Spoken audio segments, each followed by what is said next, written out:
amazing achievement of record numbers of Channel migrants crossing to the shore in the first 6 months of this year. Very good afternoon to you, Tony. Good afternoon, Julia. Thank you very much. Apologies for keeping you waiting after I was rowing with Steve Headley about Gaza. 20,000 small boat migrants have already crossed this year in the first 6 months this year. It's another record. Yay! Well done, everybody. Goodness knows how high it's going to be by the end of the year. It depends what the weather is like through July and August and September. Labour promised to smash the gangs. Rishi Sunak previously had promised to stop the boats. Neither have managed to do either. How much worse is it going to get? So it's important we keep calling out these figures, Julia. I'm glad you do keep calling out these figures. They are the only realistic measurement we have of any government success. The ambition from both the Conservatives and Labour has been to stop these flows across the English Channel. They've both failed. And we can only measure it by the numbers that are arriving. As you say, we are now in record territory, already halfway through the year. And some predictions suggest there's going to be a record year this year because we've yet to have the busiest month. So I can imagine people are really, really fed up with this, Julia, and frustrated by constant promises from different governments they're going to stop this from happening when they're not. One other point I'd want to make to you, Julia, was I chaired a conference last month in Tallinn in Estonia with a number of other border agencies from across Europe. The European Border Agency were there, and they were showing us slides where, crossing into the EU borders, all their crossing points across the Med, the Eastern Front, across the African route are all down, actually. They have stopped. They have pretty well finally got the, under control. How have they managed to do that? We know countries, even like Germany, under Angela Merkel, come on in, anyone who wants to in 2015 almost. But Friedrich Merz, the new Chancellor, basically within a day of getting to office went, right, we're basically closing our border to only the most, anyone, unless you are absolutely very, very likely to be someone who is seeking asylum as opposed to economic migrant, you are not going to even be allowed to cross our border. They've, I think, more than a 40% drop in the numbers overnight. Yeah, they've done it because they're doing things that they won't let us do. Yeah, well, no, we could do anything we wanted. We're not under the auspices of the EU. But how have the other countries around Europe been able to do it? Because you've still got people leaving, the Middle East and North and Sub-Saharan Africa to get to North Africa to go across the Med. Why are they not coming across in the same numbers?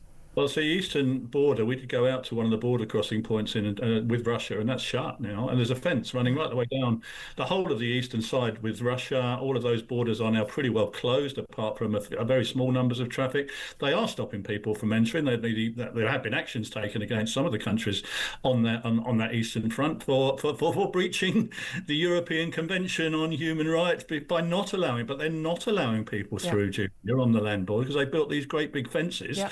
And they won't let them come across. Can't get in, we don't have to deal with it. But this is really basic stuff, isn't it? It's not about having a nice relationship with Emmanuel Macron, which is what we were always told by Keir Starmer is what was going to solve the issue. And it was the Tories not sitting down around the table with Macron and Ursula von der Leyen. Whereas, of course, it's not in their interest for them to keep these people on the shores, although I've always thought it is in their interest to actually take these people back because these people don't want to stay in France. They've got to a perfectly safe, lovely country where I literally count down the days until I'm going on a holiday there, but these people don't want to stay there because they don't get the same benefits and help and the right to stay they get here in the UK. So those people probably wouldn't end up in France in the first place. Yeah, exactly, and that's they would agree with you, Julia. Actually, you speak to the border agencies there. They say that why is it then that the only crossings that are going up are those outbound to the UK? It's because we are perceived to be a soft touch. Yeah. Because migrants see the UK still as a somewhere paved with gold. They think they're going to get a better deal here. They've got family, relatives, heard stories. They speak English. So people are crossing the EU borders now, not necessarily to stay in the EU. They're crossing the EU borders because they can get up through the Schengen zone up to the northern Calais, and then they're getting on the boats to come here. So we are really at the moment, I think, paying the price for the fact that we haven't been able to discourage people. Well, that's the thing, isn't it? So much is focused on, whether it's Rishi Sunak or previous, politicians or indeed Keir Starmer, on stopping basically the supply, like number of boats or cutting the gang numbers. Of course, it's such a lucrative business, this, that you just literally, you could actually arrest and imprison every single person involved in people smuggling today. Tomorrow, you'd have them all replaced because there's so much money in it. You have to stop the demand, and the demand is from the pull factors. You can work here without ID. You can do work as a delivery rider. You get your asylum hotel or your hostel or your flat. You're going to be given food and water. You're going to get a few quid as well. And the odds are you'll never be deported. You'll be living here forever. That's why people come. So unless we stop that, we're not going to stop people coming. What do you make of Donald Trump touring that newly built, in a matter of days, alligator Alcatraz in Florida, ready a deportation centre for illegal migrants? They've arrived in the country, no right to be there.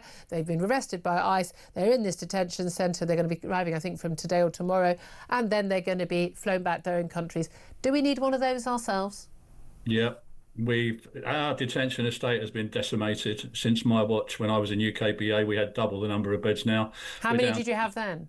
About 4,500, going up towards 5,000 on occasion. And they were used not for long term. They were just like at the point when someone's arrested, ready for deportation. Yeah, you've got to arrest people and detain them, Julia. Whether that's in Manston or in the ICE raids we're doing across the country. It's great doing more on those raids, but they're hugely frustrated, those teams. You'll take them into a police station and then there'll be no room at the inn. So you've got to let them go. They're back on bail again, and so you have to detain people. Now, it's probably, some people have a go at me for saying, I don't know what I am really, for saying you have to detain illegal immigrants. But I mean, it's a fact of life. I spent 40 years doing this.